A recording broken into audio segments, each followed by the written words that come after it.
बुवा भने कति राम्रो ह्यापी बर्थडे बुवा ह्यापी बर्थडे फुपा सबैले ताराको पनि याद आयो ताराको खुसी हुँदैन त्यसले आमालाई यसको पनि याद आउँछ बाबालाई खिलाइदे बाबालाई आमालाई खिलाइदे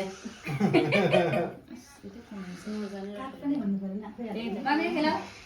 मम्मीलाई खिलाऊ छ नि मम्मीलाई खिलाऊ न हातले विथ राइट यस्तो पढेर पनि हो यस्तै एपिकाले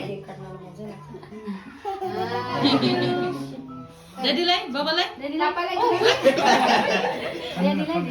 हुन्छ त डेडीलाई उनीलाई खिलाइदिनु पापालाई खिलाऊ